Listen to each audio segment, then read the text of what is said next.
Lillah nahmaduhu wa nasta'inuhu wa nastaghfiruh wa na'udzu billahi min syururi anfusina min sayyiati a'malina man yahdihillahu fala mudhillalah wa man yudlil fala hadiyalah.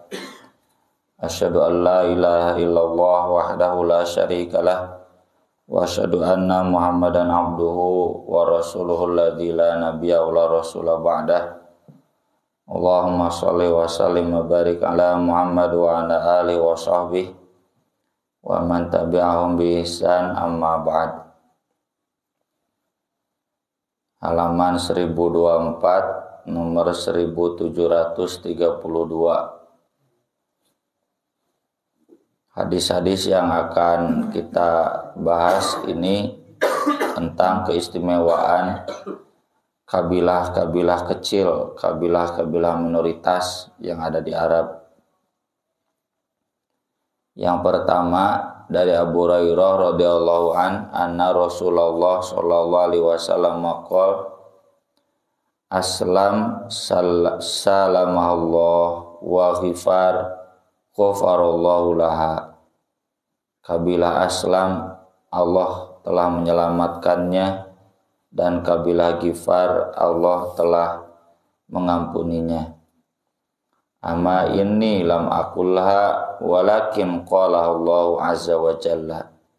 Saya tidak mengatakannya, yang mengatakannya adalah Allah azza wa jalla. Ini merupakan pujian langsung dari Allah kepada dua kabilah ini. Sebagaimana sudah kita singgung sebelumnya, dua kabilah ini kabilah kecil dan tukang ngabegal, ya, karena mereka kekurangan, miskin, jadi sering merampok para pelancong yang lewat di kabilah mereka. Tapi itu dulu. Sekarang ketika mereka sudah masuk Islam, Allah yang memuji mereka sebagai kabilah yang istimewa. Kemudian berikutnya dari Khufaf bin Ima al-Ghifari radhiyallahu anhuma, Rasulullah sallallahu alaihi wasallam pernah membaca dalam sholat, yang dimaksud dalam kunut, ya, ini kunut nazilah, Allahumma al'an bani Rihyan wa Ri'lan wa Dzakwan wa Usayyah. Ya Allah, laknatlah Bani Lihyan, Ri'al, Dzakwan, Usayyah. Ini kabilah-kabilah yang bersekongkol untuk membantai 70 qurra, anak-anak muda, penghafal Quran, pengajar Quran, yang dikirim ke Bani Salim, ya. Tapi ternyata mereka dicegat di jalan dan dibunuh. Para penghafal Quran itu memang tidak pakai pakaian perang, ya. Jadi mereka tidak siap untuk melawan. Terlebih memang kesehariannya mereka menghafal Quran, belajar Quran. Siangnya tukang mencari kayu bakar buat dijual, buat dibagikan ke fakir miskin. Aktivis kan, aktivis remaja masjid. Wa asawullah wa rasulah, mereka telah maksiat kepada Allah dan Rasulnya. Ghifar ghafarallahu laha wa Aslam salamallahu azza wa jalla. Sementara Ghifar sudah diampuni Allah dan Aslam diselamatkan oleh Allah.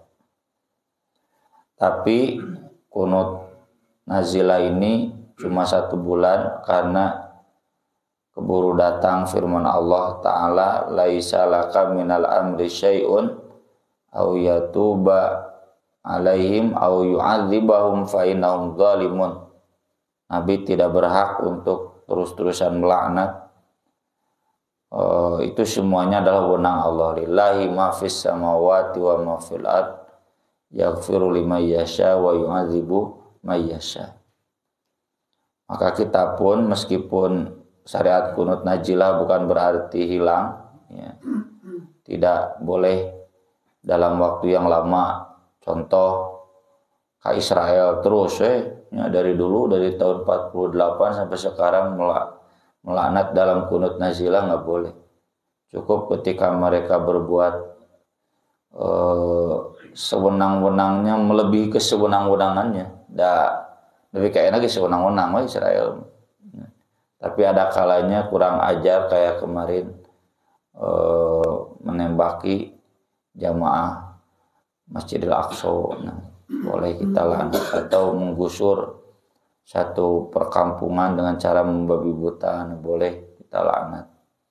Atau seperti di Myanmar kemarin ke Rohingya, ya. Dan sampai sekarang juga masih, ya. Mereka melakukan pembersihan etnis, genosida. Ya. Tapi kunutnya cukup maksimal 1 bulan saja. Taduka ieu dirempang nade kunut najilah, ya, ngadaguan fatwa UAS. Yang tahu orang Melayunya langsung. Tapi Muhammadiyah sudah bersikap, ya, bahwa itu adalah pembantaian, perampasan hanya untuk investor, kemudian mengorbankan rakyat. Alasannya rakyatnya nggak punya sertifikat. Atuh di lembur mah boro-boro sertifikat, jika bapak-bapak kan lobana teu boga akte. Apakah berarti bapak teu sah jadi budak bapak-bapak gitu? Hanya karena nggak punya akte. Itu udah turun-temurun, UAS sudah bersuara. Kenapa Persis nggak bersuara? Ada orang Persis di itu, jadi itu apa? Ya, kalau orang Muhammadiyah ada di sana. Melayu itu banyak Muhammadiyah. Di zaman Hamka kan dulu tokoh Muhammadiyah, jadi tahu persoalan di sana. Ya. Sudah bersuara, itu perampasan tanah rakyat. Mereka sudah turun-temurun di sana. Masalah can boga sertifikat, masalah administrasi. Ya, jangan kemudian logikanya kayak penjajah, gara-gara teu boga sertifikat berarti milik negara. Dibalik pan justru negara teh dimerdekakeunna ku rakyat. Ya. Makanya mereka protes, engko tidak masuk kategori rakyat geuning cenah sorana, ya. Di KPU ada datanya 1.200 tuh memilih Jokowi, kan 400 memilih Prabowo. Dua nana ayeuna nu ngagusurna gitu, dek Prabowo Jokowi sarua nu ngagusurna. Ya. Nah itu sebetulnya kalau pakai teori kunut najilah sudah boleh, ya, di kunut najilah, tapi teu meunang kunut najilah ka ulil amri mah, ya, ka pamimpin mah nya kitu we kalimatu haqqin inda sultanin jair. Kita harus bersuara, menyuarakan kebenaran, menyuarakan keadilan, kalimatu adlin, nggak boleh melaknat. Gitu-gitu ge pamimpin urang goreng-goreng oge harus sabar. Kemudian berikutnya dari Abu Bakrah radhiyallahu an, Anal Aqra' bin Habis. Al-Aqra' bin Habis ini tokoh kafir yang nanti masuk Islam, ya, jadi mu'alaf. Ja'a ila Rasulillah sallallahu alaihi wasallam. Dia datang kepada Rasulullah sallallahu alaihi wasallam. Faqala, lalu berkata, innama bay'aka surraqul hajij. Hanya saja yang berbaiat kepadamu para pencuri. Suraq teh jamatina sarik, ya. Al-hajij teh jamaah haji, ya. Maksudnya orang-orang yang melakukan perjalanan karena haji teh berangkat jauh ke satu tempat, ya, secara syariat ke Baitullah, ya, untuk melakukan manasik. Tapi dulu juga kan ada haji, ya, sejak zaman jahiliyah, meskipun ritualnya banyak berbedanya. Cenah yang bayat kepadamu eta begal-begal tukang ngarampok jamaah haji. Min Aslam wa Gifar wa Muzainah wa Juhainah, ya. Aslam, Gifar, Muzainah, Juhainah, ini kabilah-kabilah kecil yang memang dulunya tukang begal karena memang kabilah miskin, ya. Di Arab itu dimengerti jadi begal. Air nggak ada, ternak habis, ya, kurma belum panen, mau makan yang rampas, ya, dari para pelancong. Kalau mereka betul-betul orang miskin itu.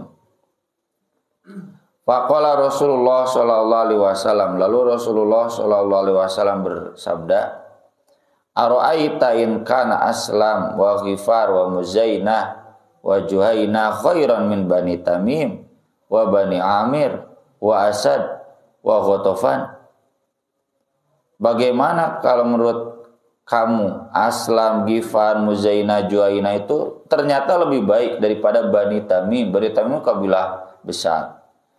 Mun partai memberen itu partai-partai gurem yang lalu kata Nabi ini lebih baik daripada Golkar, PDIP, Gerindra, lah mustahil gitu.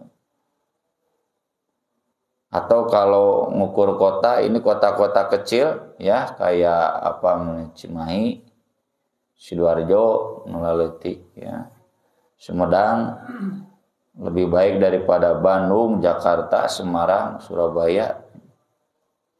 Mun klub sepak bola naon dayana justru nu leutik nu di laluhur teh. Nu garalade di hararanap. Mah cenah mana mungkin cenah naon atuh Persiraja cenah jadi juara mustahil. Akhabu wa khasiru, atau apakah mereka rugi ya dan rugi sama akhabu khasiru rugi bangkrut. Kalau ternyata mereka lebih baik dari Bani Tamim, berarti Bani Tamim merugi. Iya, cenah kata Laruah, iya. Mana mungkin ya Persija kalah sama Persiraja, Persib sama Persikab, mustahil. Persib kalah sama Persikab, nggak ada dalam sejarahnya. Persib nomor hiji atau naon Garut Persigar, lah mungkin cenah ngalahin Persib. Tapi ternyata kata Nabi fawalladzi nafsi biyadihi innahum la akhyaru minhum. Demi Allah mereka lebih baik daripada Bani Tamim, Bani Amir, Asad, Ghatafan. Bahkan ini sudah jadi kerajaan ya, ada rajanya Ghatafan itu. Nah, ini menunjukkan Nabi SAW mengukur kemuliaan satu kabilah itu bukan dari fisik, materi, dari ekonomi, dari kemapanan politik, bukan, tapi dari agama. Nah ini atau ini terbaik nggak dari yang lain, tinggal di agamana lain pada can juara. Can juara atau cenah naonan belum pernah juara. Standarnya bukan itu mah hiburan we. Ya, standarnya adalah bagaimana keagamaannya. Sama kita juga pilih partai gitu, tong ningali calon presidenna, ya, wah iya elektabilitas tinggi, tokoh-tokohnya banyak, jadi menteri banyak, nih presiden, wapres. Tapi kita lihat agamanya, yang terbaik itu meskipun kecil agamanya. Itulah mengapa saya sering mengatakan ya dalam berbagai forum termasuk di sini. Da cenah ustad lamun KPKS sebutlah gitunya, KPBB moal menang cenah gitu. Nya da lain mudag menang tapi mudag urang salamet agama, salamet ideologi ya. Keun we atuh da aya meunang mah saeutik nya da hese atuh dek langsung. Prosesnya lama. Kadar-kadar Persis pun sekarang begitu. Nah, nyeputan abdi mah teu satuju gitu. Kita berjuang lihatnya ideologi lain mudah pimenangan PLH. Ideologinya gimana nih? Ideologinya memperjuangkan Islam tidak. Cana naon ideologinya geus musuhan Islam susah. Mun bahasa usah entang mah lain dek menang dek nyalametkeun sora umat. Ngarah suara umat teh teu dimanfaatkeun ku jalma-jalma sekuler cenah gitu. Kalau kita pilih yang sekuler dah dimanfaatkeun. Cenah da milih PKS PBB mah kok PKS mah cenah kan jadina maranin bae da orang Islam. Ya, tidak akan jadi kader kita cenah itu nyumbang bae tuh nyumbang ka sesama Islam daripada ina nyumbang ka partai sekuler ya, jelas-jelas enggak punya identitas. Jadi Nabi dari dulu ngukur kemuliaan itu bukan besar dan kecil, baik leutik oge, asal benar Islam. ya, bukan lihat besarnya. Kemudian berikutnya tentang kabilah Toyi. Adi bin Hatim radhiyallahu an berkata, aku datang kepada Umar bin Khattab. Lalu dia berkata kepadaku, sungguh sodakoh pertama bayyadat wajah Rasulullah sallallahu alaihi wasallam. Arti asal bayad itu yang memutihkan wajah Rasulullah sallallahu alaihi wasallam. Maksudnya membuat Rasulullah ceria, cerah. Wa wujuha ashabihi, dan wajah para sahabatnya. Sodakotu Toyi, sodakoh kabilah Toyi, jikta biha ila Rasulillah sallallahu alaihi wasallam, yang kamu bawa langsung kepada Rasulullah sallallahu alaihi wasallam. Di riwayat Muslimah ringkas, di riwayat Ahmad panjang. Jadi Umar bin Khattab ketika beliau jadi khalifah memberi kepada kabilah-kabilah tertentu yang jumlahnya sampai 7.000 dirham. 7.000 dirham per kabilah itu sama 700 dinar. Sadinar 4 juta. 2,8 miliar ya, sakabilah. Wah, dana desa wae yang sabara 100 juta. Ya, jadi miliaran. Tapi kabilah Toyi nggak dikasih. Lalu Adi bin Hatim datang ke Umar. Umar, kenal dengan saya. Umar berpaling. Dia sedang sibuk membagi. Datang lagi sebelah kirinya. Umar, kenal dengan saya. Umar berpaling. Lalu langsung berhadapan. Anda lupa lagi dengan saya, kata Adi bin Hatim. Umar sampai tertawa terbahak-bahak. Wah, ya iya tuh. Siapa yang gak kenal? Dulu kita kaget dengan kamu. Baru masuk Islam sudah bawa sedekah banyak. Di kabilah Toyi ini masuk Islamnya belakangan. Ya, menjelang Nabi wafat. Tapi Adi bin Hatim ini langsung bawa zakat banyak. Pan aneh tuh. Anyar asup anggota, gus bro-broan ke masjid, zakatna, sodakohna. Gitu. Pan ditagi urang anggota, geradahe seinu anyar mah. Langsung. Itu yang membuat sahabat kaget. Sekaligus bahagia. Lalu kenapa cenah kabilah saya nggak dikasih? Nah, Umar menjelaskan. Saya sengaja tidak ngasih kabilah kamu karena sudah ngerti sedekah, sudah zakat. Saya kasih kabilah-kabilah itu karena mereka memang kelaparan, miskin, dan mu'alaf. Ya. Jadi kamu nggak dikasih aman. Itu kalau nggak dikasih, ya, siga menanam di Rempang, di Libya, di Maroko, Marusibah, itu mereka bisa-bisa murtad. Ini sama dengan jawaban Rasul kepada Sa'ad bin Abi Waqqas ketika beliau protes, Nabi, kenapa orang-orang itu dikasih, kok orang ini enggak? Dia kan mukmin, lebih soleh daripada mereka. Kata Nabi SAW, saya tidak kasih dia karena saya sudah percaya dengan agamanya. Saya kasih mereka karena kalau tidak dikasih, saya takut Allah mencampakkan mereka ke dalam neraka.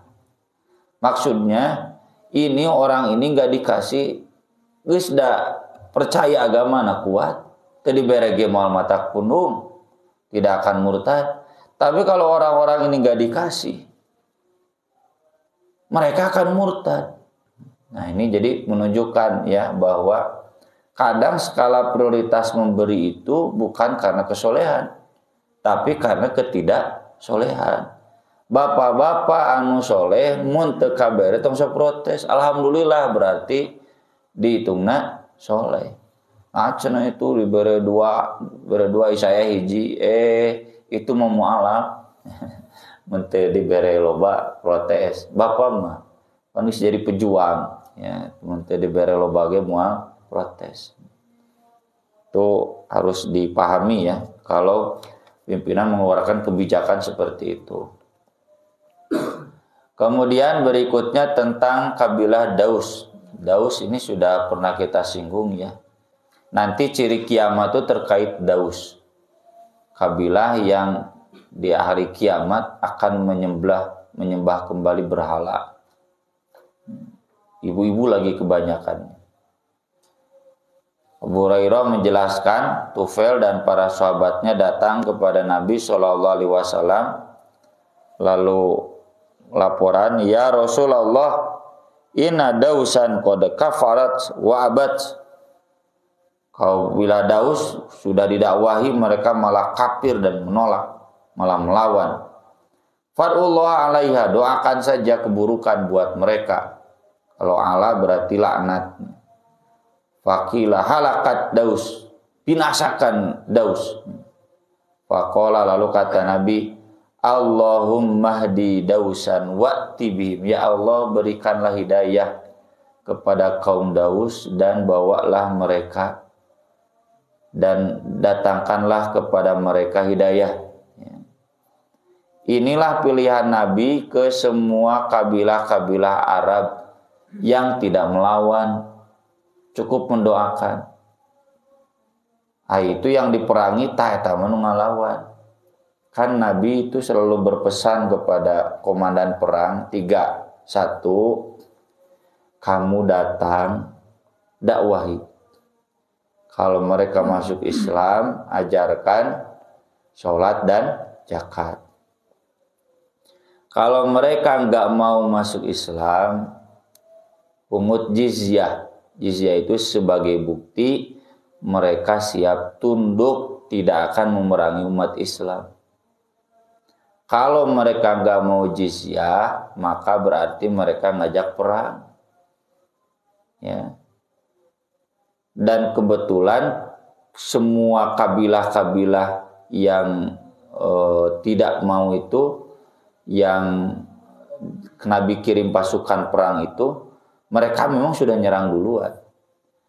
Ada juga nanti yang Nabi kirim dai, kayak ke Yaman, ya, ngirim Mu'adz, Ali, Abu Musa. Itu mah nggak bawa pasukan perang, karena memang kabilah Yaman tidak menyerang Madinah.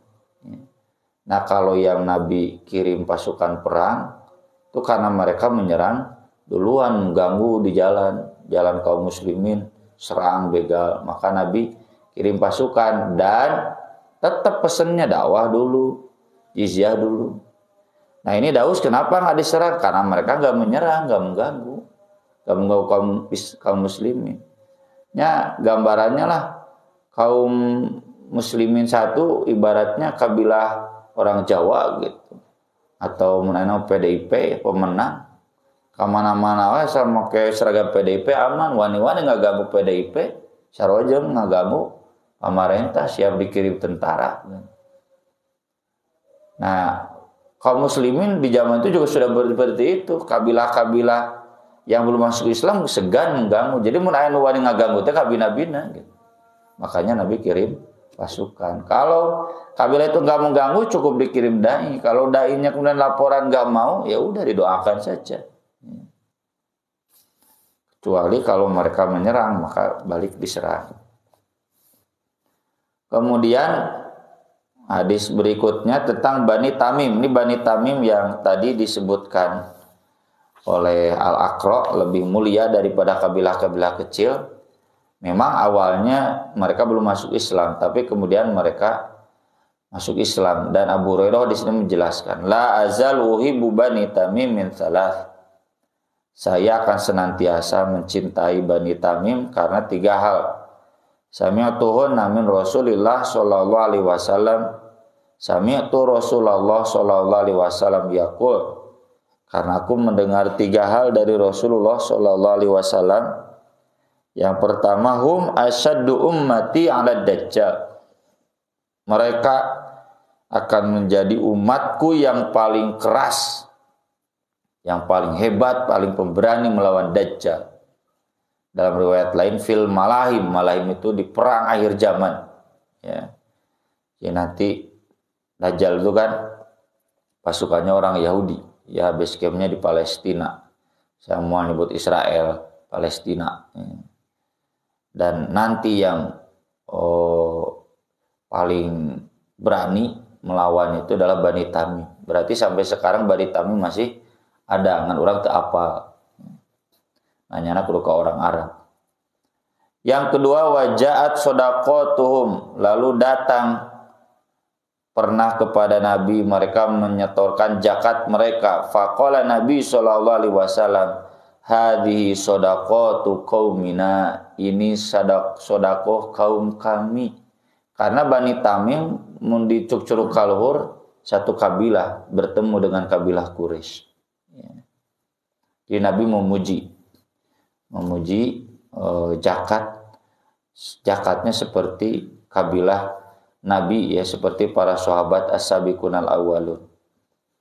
Yang ketiga, wa kanat sabiyatun minhum inda Aisyah radhiyallahu anha. Ada tawanan dari Bani Tamim di Aisyah radhiyallahu anha. Lalu kata Nabi kepada Aisyah, "A'tikiha." Merdekakan saja, fa innaha min waladi Ismail, karena dia termasuk anak Ismail, kan satu kabilah ya dengan Quraisy. Kaluhur nama merdekakan, mereka kan keluarga kita, bukan siapa-siapa, bukan orang luar, sama-sama keturunan anak Ismail. Nah ini jadi dalil bahwa Bani Tamim meski awalnya tidak lebih baik daripada Aslam Ghifar, tapi kemudian sesudah mereka masuk Islam jadi pemberani, zakatnya juga banyak. Oleh Nabi SAW dipuji, bahkan karena memang ada masih silsilah nasab dengan Nabi SAW. Aqulu qouli hadza wa astaghfirullah li wa lakum, subhanakallahumma bihamdik, asyhadu an la ilaha illa anta, astaghfiruka wa atubu ilaik. Wassalatu wassalamu ala Rasulillah. Wassalamualaikum warahmatullahi wabarakatuh.